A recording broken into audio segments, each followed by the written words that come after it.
परमात्मा जन्म दिए तो जन्म के साथ ही कान भी दे दिए। क्यों? कि या जो झारोखा है, ये जो अलमीरा है, इस अलमीरा पर बुढ़ारी में चश्मा रखा जाएगा। अगर कान ना हो तो कहां लटकाइएगा चश्मा को? तो परमात्मा बड़े सोच समझकर इस मनुष्य शरीर को बनाया है।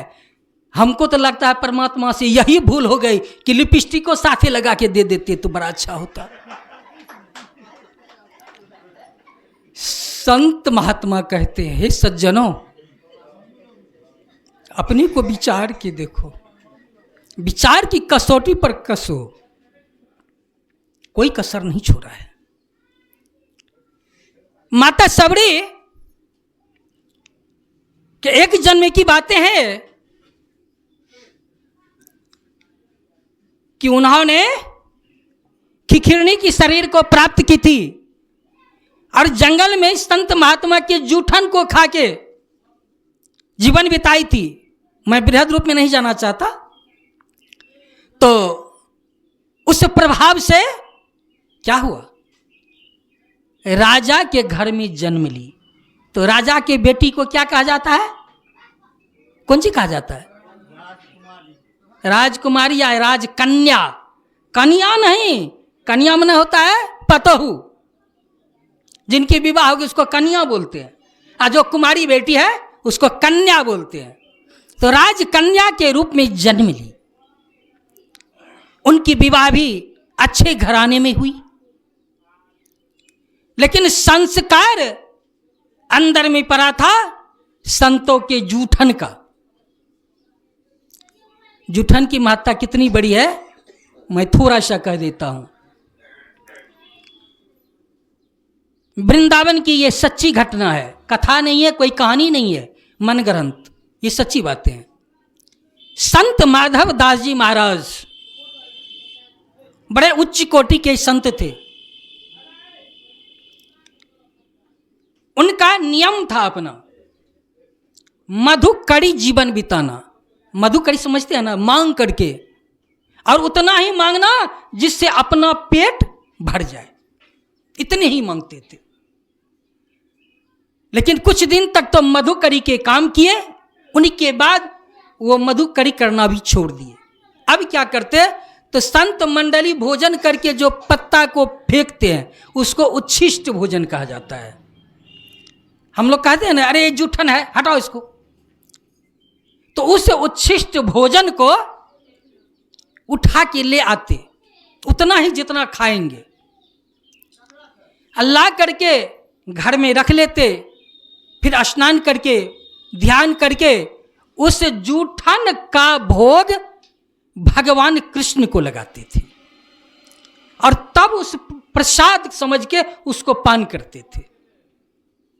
संतों का जूठन साधारण सा नहीं होता है, भाग्यवान को ही मिलता है। तो उससे जूठन का भोग लगाते थे। बहुत दिन तक ऐसा चला। एक दिन ऐसा हुआ कि स्नान पूजा के बाद उस जूठन का भोग लगाना भूल गए। तो पहला कौर उठा करके मुख में लिए, अंदर नहीं गया है, मुख में ही है। तब तक में भगवान कृष्ण कहते हैं, अरे माधव, आज तूने भोग नहीं लगाया।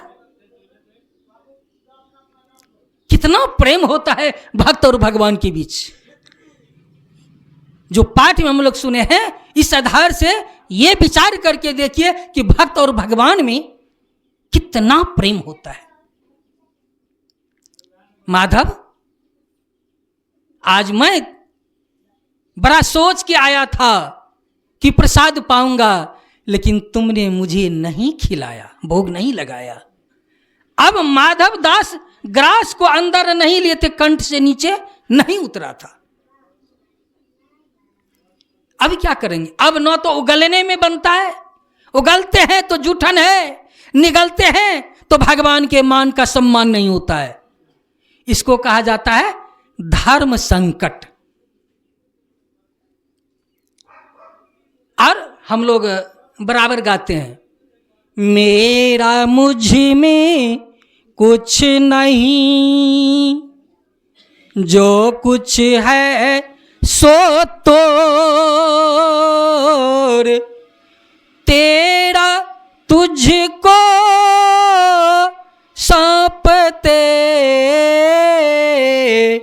क्या लागत है मोर, संत जन क्या लागत है मोर।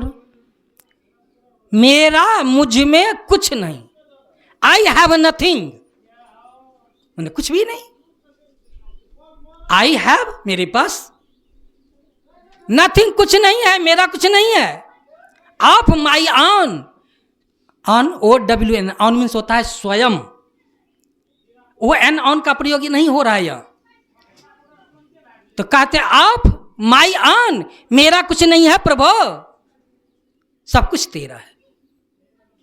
What is yours, what is yours, what do I loss, कि मेरा क्या बिगड़ता है, मेरा क्या जाता है। अरे आपने दिया तो मैंने दे दिया लोगों को, संसार को। तो मेरा मुझ में कुछ नहीं, जो है सब तोर, आ तेरा तुझको। व्हाट इज योर्स, कहते हैं जो भी तेरा था वह मैं तुझको समर्पित करता हूं। व्हाट इज, यह तेरा है, यह क्या है, यह वही है जो आपने मुझको दिया है। इसीलिए कहते हैं बड़े गौर से इस बात को समझने की बात है। धर्म पर चलना इतना आसान नहीं है जितना आसान हम समझ पा रहे हैं। तो माधव दास जी अब न तो निगल पा रहे हैं और ना ही उसको वमन कर पा रहे हैं। वमन में समझते हैं ना, उल्टी, कुछ नहीं। भगवान कहते हैं अरे माधव कितना देर चुरा करके रखोगे, दे दो थोड़ा सा, मुझे दे दो। अरे एक कण भी दे दोगे तो मैं शांत हो जाऊंगा, मेरी क्षुधा तृप्त हो जाएगी। अब माधव जी बड़ी सोच में पड़ करके हाथ में लेते हैं अंजलि, उस मुख में जो पड़ा है भोजन उसको हाथ में लेते हैं और आंखें बंद है। इनकी आंखें तो बंद है भगवान को निहारने में, आप भगवान टपाटप लेकर के दे रहे हैं। यह है प्रेम, इसको कहा जाता है भक्ति। इसलिए रामायण में लिखा है भक्ति सुतंत्र सकल सुख खानी। अगर आपके अंदर में आपकी जीवात्मा स्वतंत्र होकर के परमात्मा का भक्ति करते हैं तो आपकी वह भक्ति परमात्मा को सिरोधारी है। ऐसे भक्त को सिर पर धारण करते हैं। तो आज का जो प्रसंग है वो माता सबरी और भगवान श्री राम के। अब हम लोग सबसे पहले जाने कि श्री राम है कौन और सबरी है कौन। हम लोग बहुत जगह प्रवचन में सुनते हैं बड़े बड़े महान संत महात्मा से कि सबरी ने जूठन बैर खिलाई थी भगवान को। नहीं सुनते हैं, जूठन बैर खिलाए। अब क्यों जूठन खिलाए और ये सबरी हैं कौन? तो चलिए हम लोग एक बार सबसे पहले ये जाने कि वो माता सबरी है कौन और ये भगवान है कौन, और दोनों के बीच की जो इतनी मर्मज्ञ बातें हो रही क्यों हो रही है। इतनी गहनता आज तक संसार में किसी भी भक्तों का भगवान के साथ नहीं देखा गया है। जो प्रेम, जो श्रद्धा माता सबरी और भगवान श्री राम के बीच है। अब क्यों है तो हम लोग जरा उस ओर चल करके एक बार मनन करें। त्रेता युग की बातें हैं। चित्रकूट में वो संत अब तक कहा जा रहा है, बड़े बड़े महान संतों के द्वारा कहा जा रहा है। एक बार मैं हिमालय गया था, वहां पर कुल्लू मनाली है, बहुत बड़ा कंदरा है। उस कंदरा में 100, 200, 400 नहीं, हजारों हजार संत सिद्ध पुरुष हैं, एकदम नंग धरंग। एक अचला कौपिन, अचला कौपिन समझते हैं ना, लंगोटा। संतों के लिए लंगोटा की ही महत्ता है, और सारे वस्त्र पहनते हैं तो दिखावा है, लेकिन लंगोटा जो होता है बस वही सब सर्वश्रेष्ठ चीज है संतों की। तो उस कंदरा में जो संत लोग रह रहे थे, ऋषि महर्षि लोग, बस केवल और केवल एक अचला कौपिन,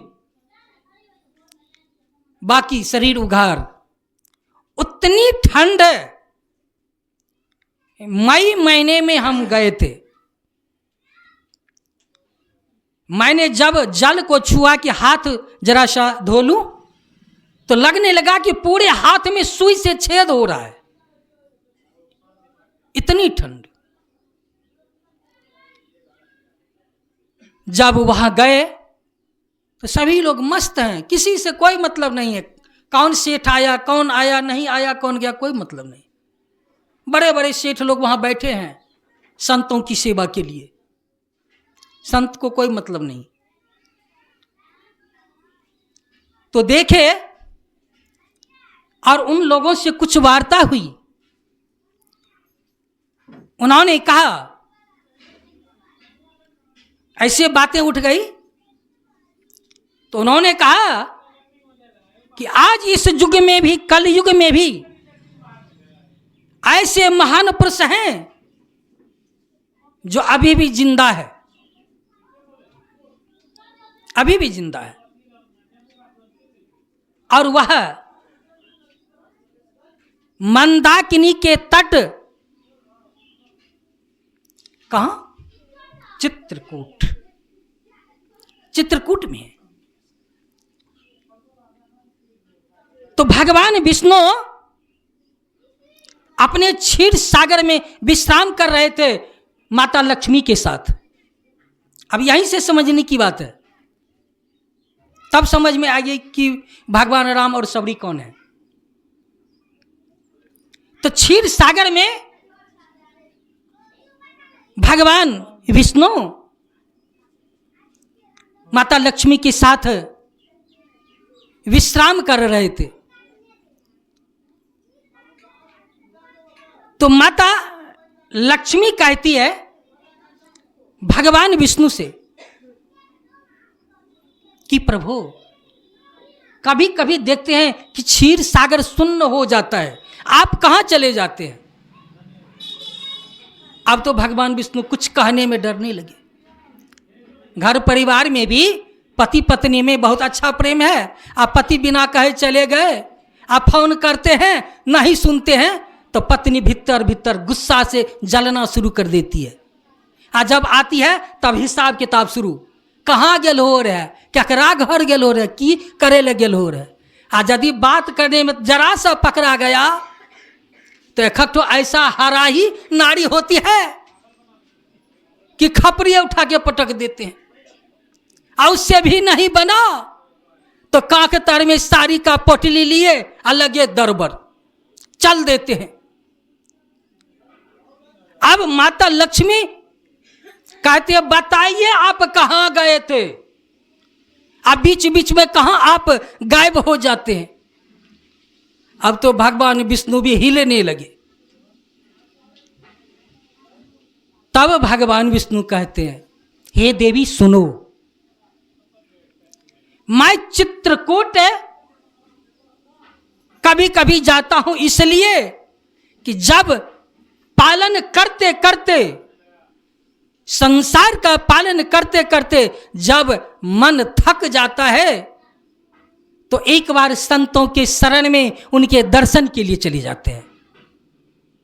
लक्ष्मी कहते ऐसी बातें हैं, अपना चले जाते हमको छोड़ देते हैं। हम भी छोड़ने वाली नहीं हैं, हम भी जाएंगे। भगवान विष्णु हाथ जोड़ कहते, हे देवी बात को मान लो।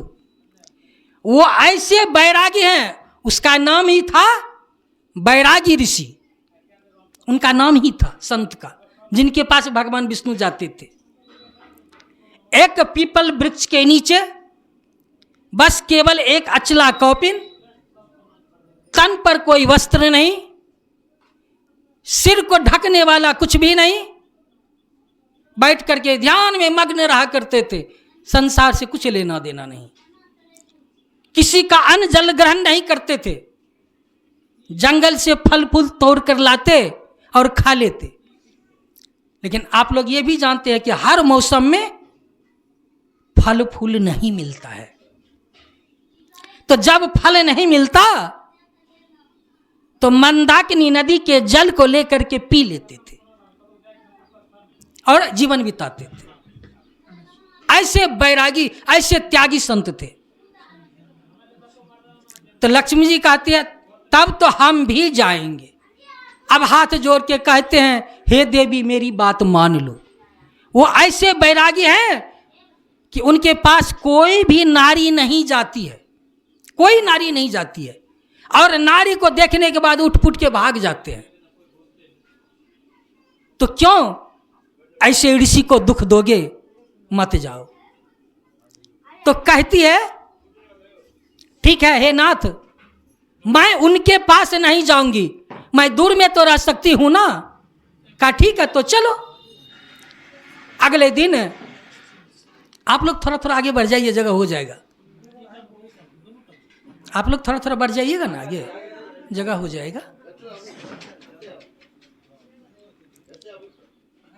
हाँ, तो भगवान विष्णु कहते ठीक है। दूसरे दिन भोजन तैयार करके भोजन किए भगवान विष्णु और लक्ष्मी जी, और वहां से चल देते हैं।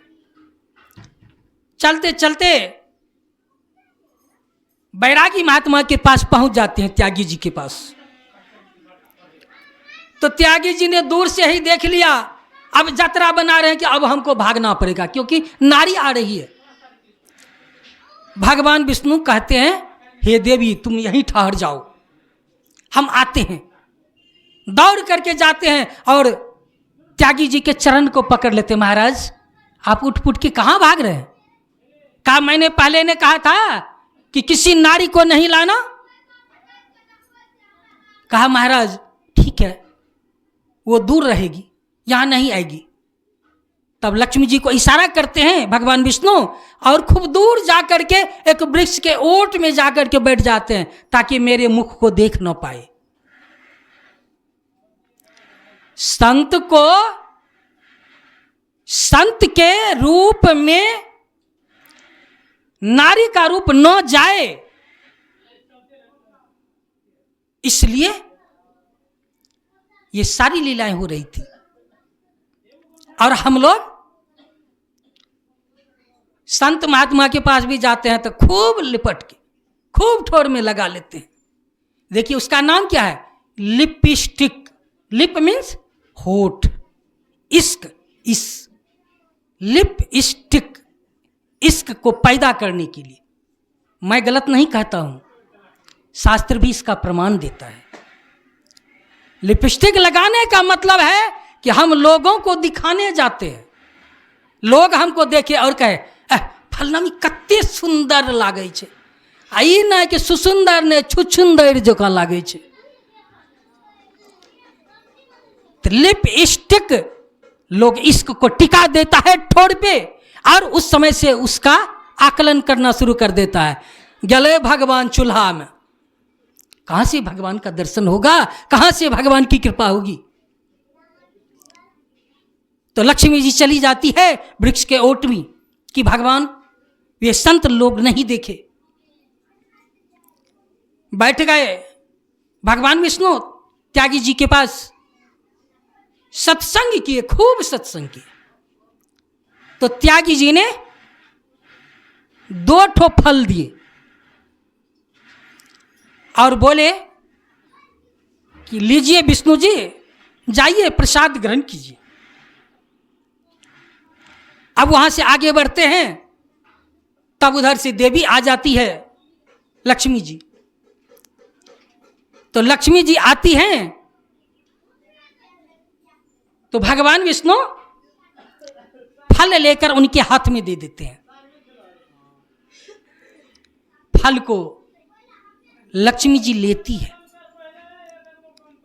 और ले करके एक कौर लगाती है। तो फल में दांत गथेगा कि नहीं? आप फिर कहते हैं हे नाथ आप खा लीजिए, आप ही खा लीजिए। तो भगवान विष्णु ने उस भक्तिन की, भगवान विष्णु है, विष्णु भगवान है तो लक्ष्मी भगवती है। अंतर क्या है? वो पुरुष है, ये नारी है। और परमात्मा ने इस सृष्टि में एक ही मनुष्य को बनाया और मनुष्य में 2 भाग कर दिए, एक पुरुष है और एक नारी। और कोई तीसरे है मनुष्य में? अगर है तो जरा बता दीजिए, हम भी कुछ सीख लूं। बस यही पुरुष और नारी है।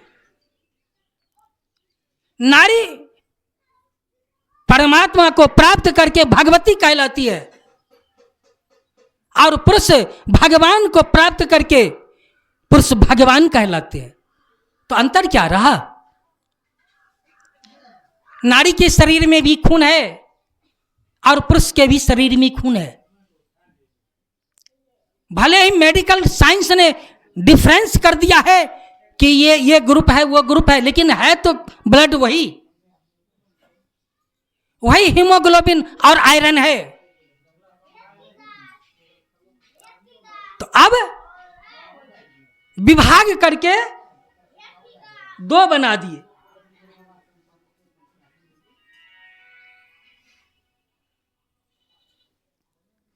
विभाग कर दिए नारी और पुरुष। अब हम लोग चलते हैं। प्रसाद तो ग्रहण कर लिए भगवान विष्णु और माता लक्ष्मी ने। वहां से घर आए। घर आने के बाद, घर कहां? क्षीर सागर। वहां आने के बाद भगवान विष्णु से कहते हैं हे नाथ, सही में आप कहे थे कि बड़े महान त्यागी हैं। आप एक काम करें, कल जो आप जाएंगे सत्संग में तो उनको निमंत्रण दे दीजिएगा कि मेरी अर्धांगिनी आपको भोजन कराएंगे। तो त्यागी जी ने कहा, ऋषि जी ने कहा कि मैं किसी नारी के हाथ का बनाया भोजन नहीं ग्रहण करता हूं। लेकिन भगवान विष्णु ने बहुत आग्रह किए। कहा ठीक है चलो।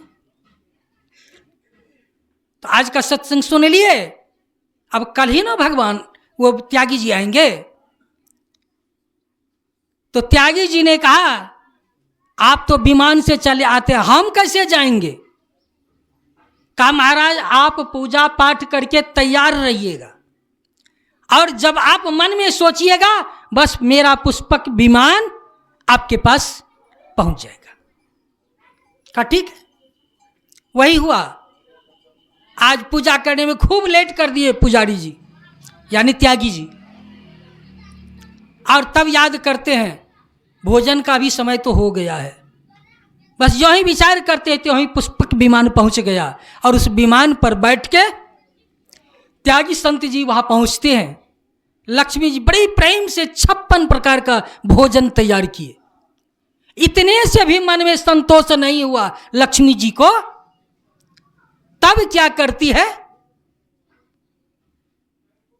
चावल दाल खीर बड़ी पूड़ी अकौड़ी पकौड़ी छकौड़ी सब बन के तैयार कर ली बना के। कि भगवान को ये भी भोजन कराएंगे। जब आए संत भगवान आसन लगा दिए, आज सब कुछ उठा करके माता लक्ष्मी सामने रख देती है, प्रभु स्वीकार किया जाए। तब त्यागी जी ने देखा कि ये भोजन इतने भोजन। त्यागी जी ने कहा, मैंने पहले ही कहा था कि मैं पका हुआ अन्न ग्रहण नहीं करता हूं, फल फूल है तो ला दो। बोले फल फूल तो नहीं है। तो लक्ष्मी जी क्या करती है, हम लोग कढ़ी बड़ी नहीं बनाते हैं तो उसको किस भाषा में कहते हैं, फुलौरी। वो सब ला करके भगवान के सामने रख देते हैं, संत भगवान के सामने। जो ही देखे तो त्यागी जी गुस्से में आ गए और गुस्सा में आकर के साप दे देते हैं लक्ष्मी जी को, जाओ तुम संसार में जन्म लो मृत्यु लोक में, और नीच कुल में तुम जन्म लेगी।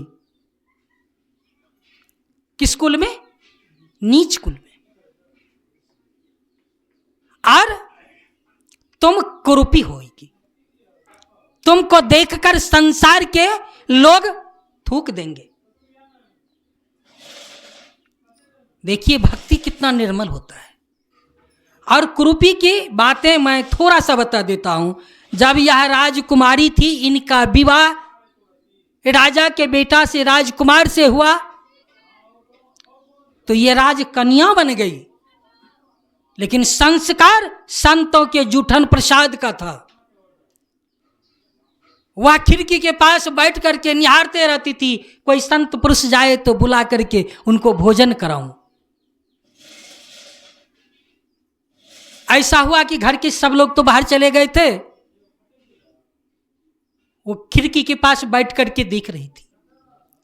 तो देखती है कि एक युवक संत गुजर रहे हैं, उनको ऊपर से आवाज देती है, महाराज पधारिए, मेरे घर को पवित्र कर दीजिए, शरण दीजिए। महात्मा जी देखते इधर उधर, कहीं कोई तो दिख नहीं रहा है, तो ऊपर से कहते महाराज मैं बुला रही हूं। और दौड़ते हुए वहां से नीचे जाती है, फाटक खोलती है, महात्मा जी आ जाते हैं, उसे प्रेम से भोजन कराते हैं। अब भोजन कराने के बाद महात्मा जी कहते हैं अब हम जाते हैं।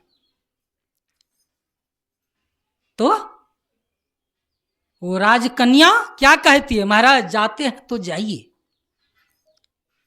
इस सुंदर रूप के कारण मुझे घर में मेरे पति ने कैद करके रखा है, कहीं जाने नहीं देते हैं कि बड़ी सुंदर या कोई लेके भाग जाएगा, इसके रूप को देख लेंगे।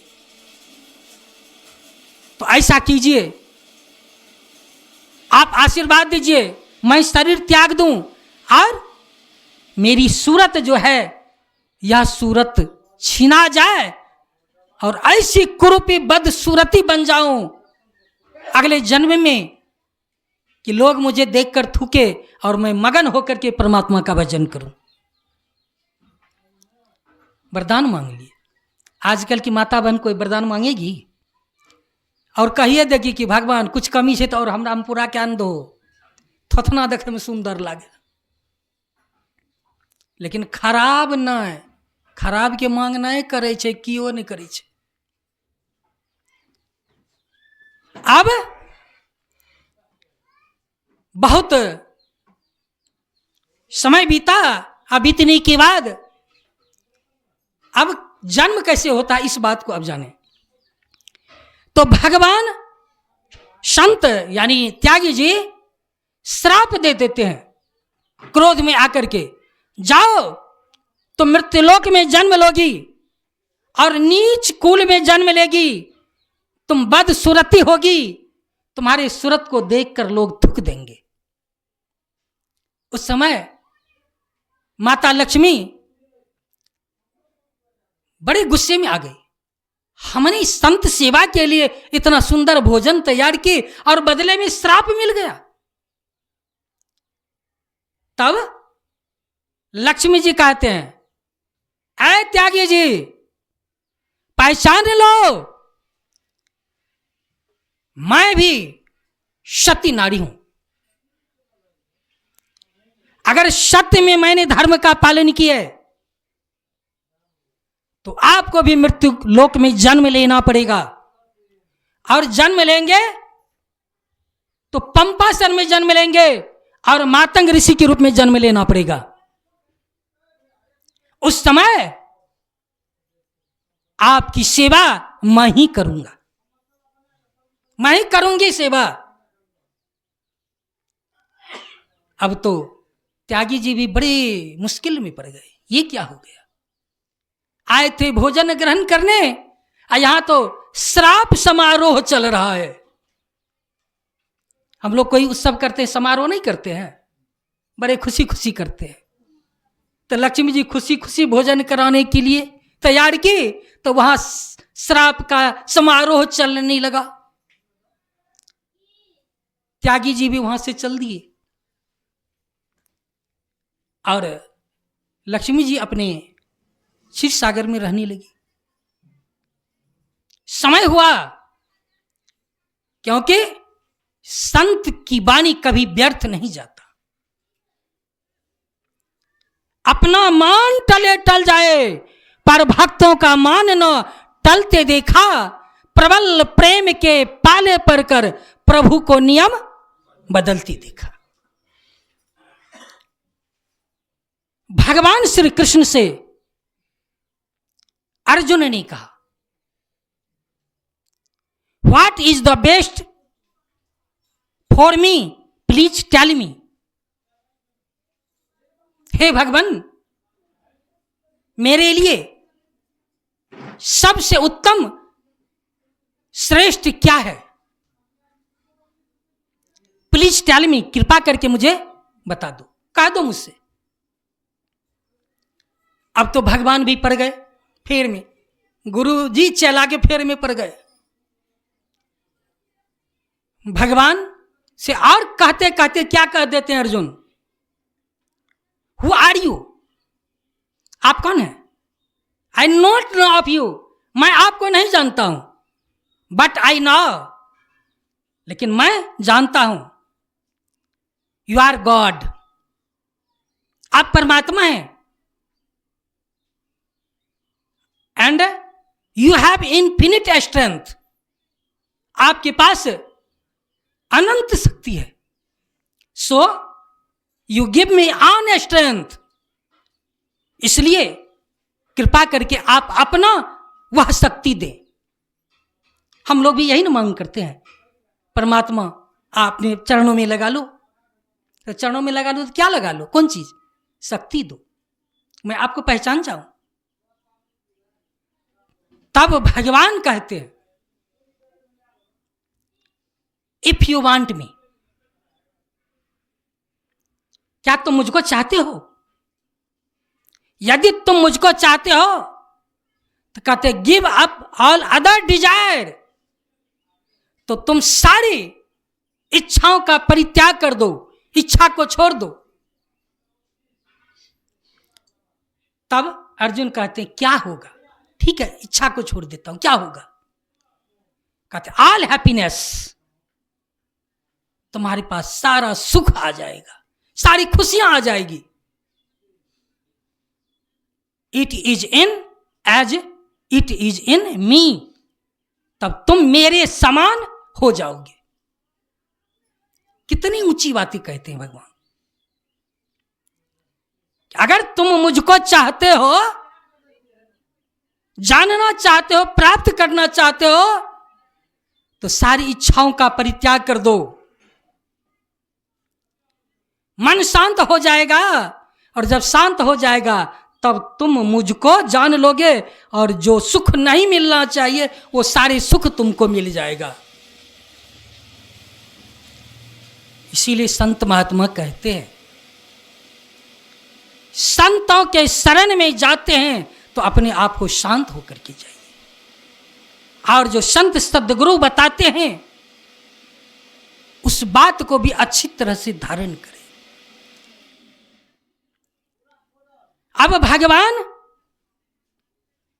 विष्णु क्या होते हैं? राम के रूप में अवतरित होते हैं इस धराधाम पे। और लक्ष्मी जी अपने एक अंश से राजा सबर के यहां जन्म लिए, इसलिए राजा ने अपनी बेटी का नाम सबरी रखा। बातें समझ में आ रही है? कहां से बातें आ रही है? और क्यों भगवान में और इस भक्ति में इतना गहरा प्रेम है, आज तक संसार में नहीं देखा गया है। क्योंकि वे तो खुद हैं। तो लक्ष्मी जी सबरी के रूप में राजा सबर के यहां जन्म लिए और भगवान विष्णु राम के रूप में अवतरित हुए और बैरागी जी मातंग ऋषि के रूप में जन्म लिए। तो सबरी कि आज विवाह होने वाली है, ये नहीं सोचेगा कि अभी ये प्रसंग बातें कर रहा हूं कि माता सबरी की आज विवाह होने वाली है। कभी माता के गोद में नहीं बैठती थी, जब से अपने आप को होश संभाल के चलने लगी। लेकिन आज माता अपनी गोद में बैठा लेते हैं। बालें बिखरी हुई है, बाल को सुलझा रही है मां, और तब तक में पशु पक्षी जो घर में बंद करके रखे थे चिल्लाने की आवाज आ रही है। तो सबरी कहती है, मां आज तुम मेरे बाल को सुलझा रही हो, बात क्या है? तो मां कहती, बेटी आज तुम्हारी विवाह होगी। हम भील जाति के हैं और इस जाति का नियम है कि बारात जब आती है तो उसको मांस खिलाया जाता है। इसीलिए इस घर में जो कोलाहल कर रहे हैं पशु पक्षी, ये तेरे जो बारात आएगी उस बारात को खिलाएंगे। इतना सुनते ही सबरी मां के गोद से उछल पड़ी और दौड़ करके जाती है, किवाड़ को खोल देती है। सारे पशु पक्षी उड़ जाते हैं और कलर अवगान करते हुए कहते हैं, ऐ सबरी तुमने हम सबों को मुक्त की है, जाओ तुम भी संसार से मुक्त हो जाओगे। इस प्रेम भरी वाणी को सबरी सुनती है, लौट के अपने घर के तरफ महल के तरफ नहीं देखती है। चली तो चलते चलते चली गई। घनघोर रात्रि, घनघोर जंगल, हिंसक पशु पक्षी आवाज दे रही है, लेकिन तनिक भी डर नहीं है। भूखी प्यासी कई दिन गुजर गए। चलते चलते पंपाश्रमी पहुंच गए। अब जब वहां पहुंच गई तो बैठ के इस बात का स्मरण करने लगी, एक तो नारी जाति की हूं, छोटी जाति की हूं, छोटी बुद्धि वाली हूं, तो संत तो कोई रखेंगे नहीं, संत अपने पास तो रख नहीं सकते हैं, तो मैं संत की सेवा भी कैसे करूं? विचारते विचारते अकस्मात मस्तिष्क में आवाजें आती है, बेटी तुम निधड़क होकर के मातंग ऋषि के आश्रम में चली जाओ, वहां संत सेवा करो कुछ दिन। हम लोग दीक्षा ले लेते हैं, ध्यान भजन जो होता है करते हैं, कोई आफत आ जाता है ना तो संत महात्मा के पास नाक रगड़ने के लिए पहुंच जाते। बाबा की करबे, एते ध्यान करे छिए, गुरु महाराज के पूजे छिए, एको रति दया नहीं करे छे। कौन चीज दया करता? देखिए न हमर बेटा भाग गेले दोसर के साथ, भाग लिखी करता बाबा उठा के लाद देता। करम गति टाड़े नहीं टेढ़ी, टल नहीं सकता है। क्योंकि आज जो निर्लज होकर के संतों के सामने कहते हैं कि मेरा बेटा भाग गया, बेटी भाग गई, अरे छुथर छुथर नहीं, क्यों भागे जानती हो? जिस दिन से बीज डाला उस दिन से तुमने बस यही कथा पति पत्नी आपस में किया घर में कि फलनमा के बेटी भाग गए, फलनमा के बेटा भाग गए, फलनमा का मार दिल के। आ वही सुन के तैयार हुआ, आ जब जन्म लिया तो तेहिले बांस दियो खोपरी में शीश फाड़ बिख रही है। वही बेटा जब जवान होता है, अब भक भकी माय आती है, भगवती ना है, भक भकी माय। अब वो जब आती है तो माता पिता ने जो इतना पढ़ाया वह सारा ज्ञान फेल हो जाता है, और उस भक भकी माय के ज्ञान में पल करके बस माँ बाप कभी ठठिया के घर से बाहर कर देता है। मैं सबकी बातें नहीं कहता हूं, लेकिन आप लोगों की समाज में है, समाज में देखते भी हैं, पौर पंचायती भी करते रहते हैं। क्या होता है, उस संस्कार को हमने अपने हाथों से मिटा दिया है। संस्कार को हमने जोग नहीं सका। अगर जोगते तो आज कहने का वक्त नहीं मिलता। अभिमन्यु ने माता के गर्भ में 6 फाटक तक की कथा को सुन लिए थे। 7वां में उनकी मां सो गई, नहीं जान पाई।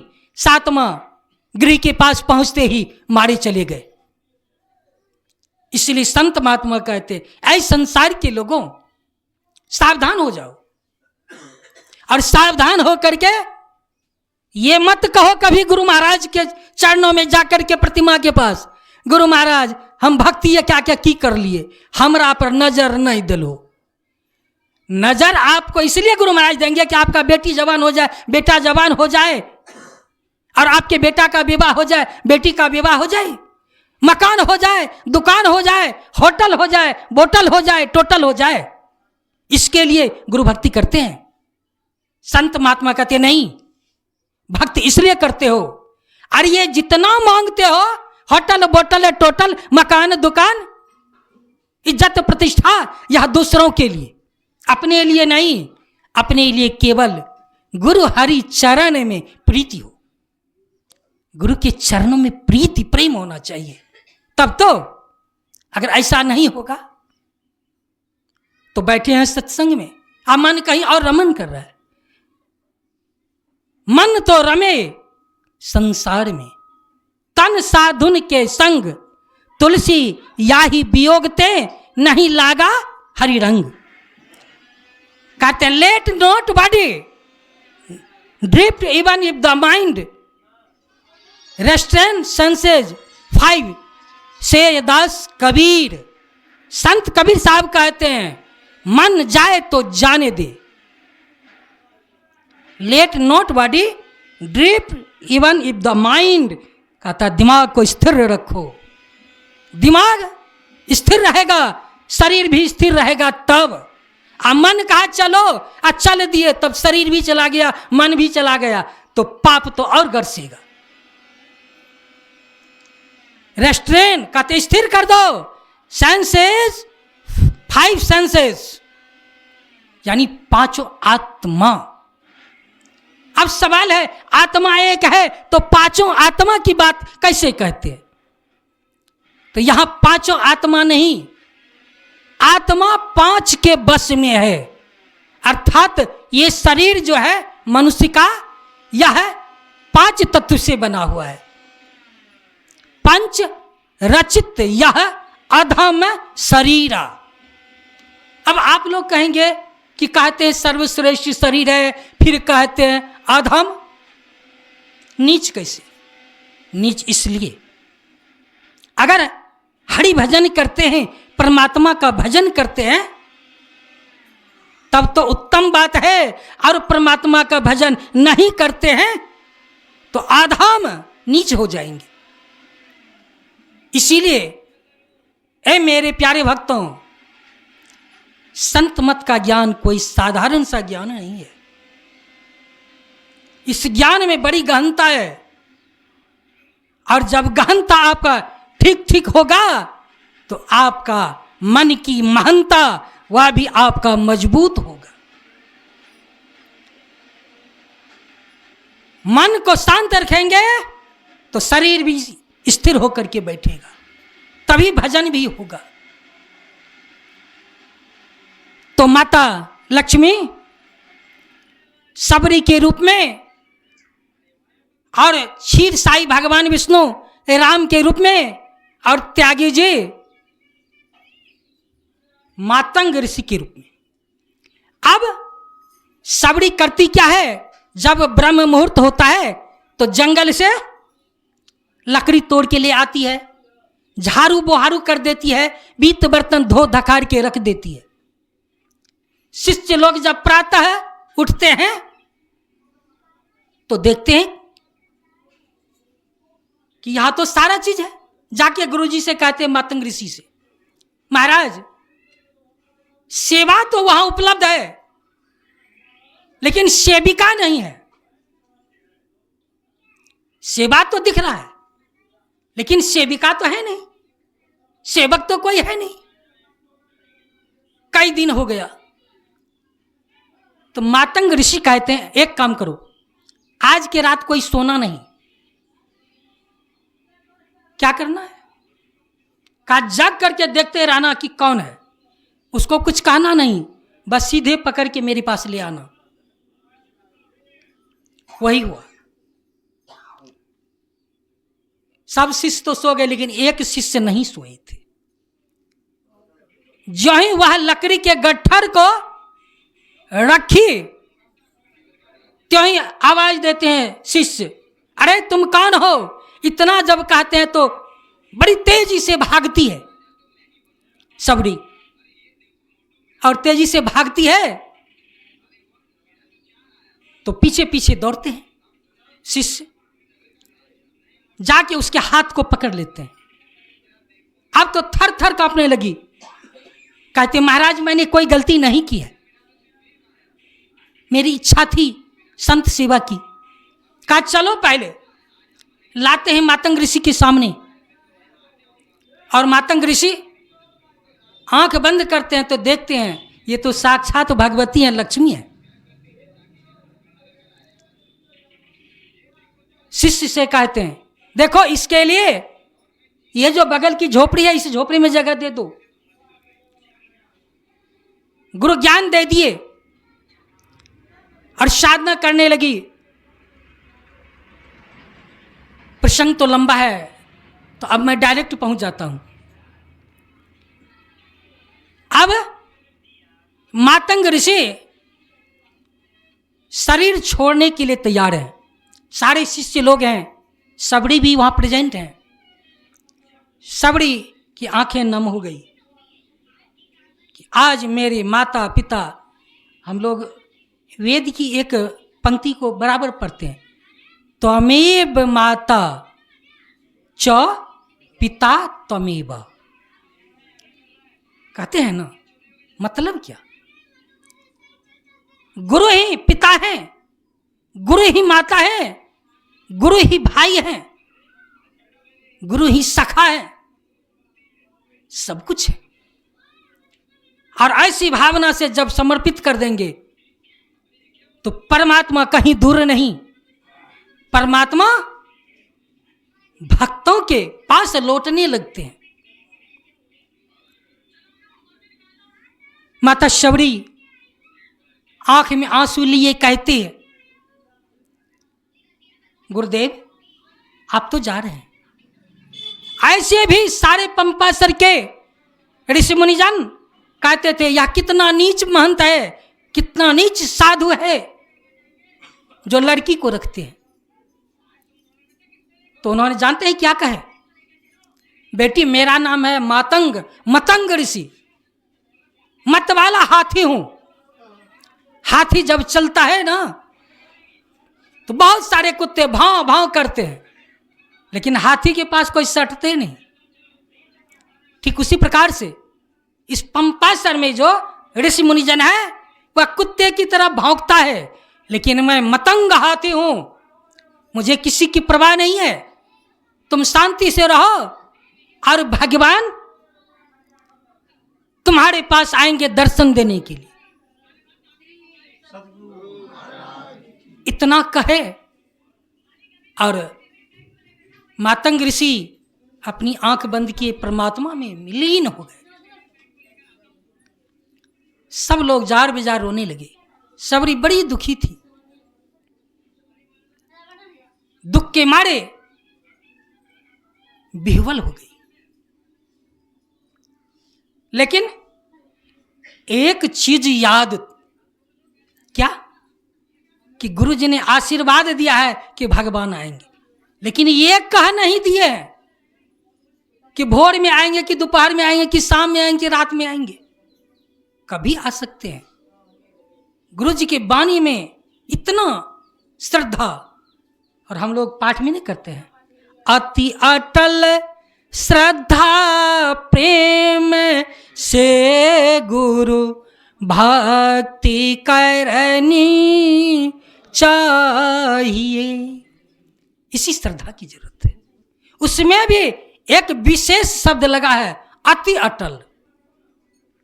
उसके बाद फिर और कुछ नहीं होता है। अब सबड़ी उस बात को धीरे धीरे बिसर जाती है कि गुरुजी विदा हो गए। वो ये सोच रहे कि गुरुजी मेरे साथ हैं और भगवान भी मेरे पास आएंगे ही, तो फिर कमी किस बात का। रोज फूल तोड़ करके अपनी कुटिया से लेके उस सड़क तक बिछा देती थी कि भगवान के चरण में कुछ चुभ न जाए। सुकोमल है, सुकुमार है, बिछा देती। पलक बिछा के देखते रहती कि भगवान आएंगे आएंगे आएंगे। पद्म पुराण में वर्णन है, आप लोग पढ़िए। 10,000 वर्ष, हम लोग कितना दिन जीते हैं? बहुत से बहुत 100 बरस मान लिया जाए, 100 बरस। आ 100 बरस में क्या कहते हैं? आए हमर भुजा देखे छी, 5 बेटवा के बाप छी। भुजा उठा के दिखाता है संसार को। लेकिन विचार करके देखिए तो इसके अंदर कोई अहम नहीं है, बिल्कुल शांत हैं। और 10,000 वर्ष में अब उनकी वह स्थिति हो गई है कि लाठी लेके झुक के चलती है और चल करके उस जगह तक भी नहीं जा पाती है, रास्ते तक लुद से बैठ जाती है। फिर वहां से थक करके थकित नयन भय, आंखें थक जाती है और फिर आकर के मोखा पर, मोखा समझते हैं ना आप लोग, घर का जो चौखट होता है ना, उसी चौखट पे आके बैठ जाती है और निहारती रहती है। नारायण स्वामी जी महाराज ने कहा, निहारो यारो गुरुमूर्ति की ओर, निहारो यारो गुरुमूर्ति की ओर। गुरुमूर्ति सूरति बिच निरेखा, तब उड़े होते इजोर, तब उड़े होते इजोर। टाइम हो गया, एंड कर दूं?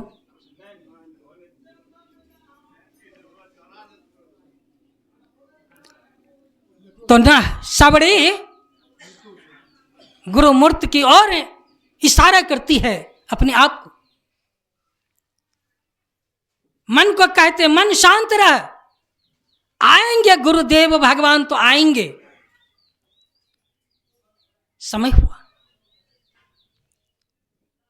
आज सबरी बैठ के भी निहार नहीं पा रही है, यों घुलट जाती है दाहिने हाथ के बल और निहारती है और कहती है, प्रभु छोड़ के नहीं तो भाग जाओगे।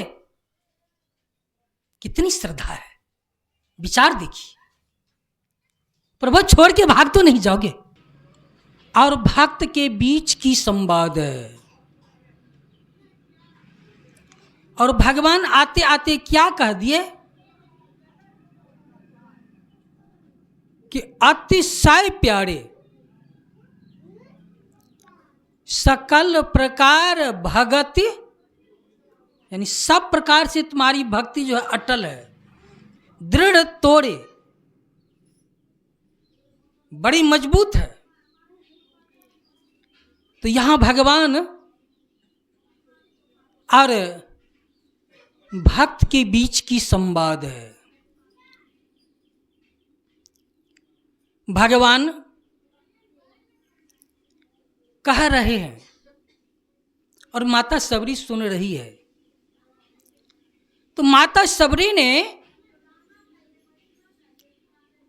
जब देखी कि भगवान आ रहे हैं तो भगवान की अगुवाई करती है। भगवान के हाथ को पकड़ के लाकर अपनी पर्णकुटी के पास वृक्ष के नीचे पत्ता के शैया पर बैठा देते हैं।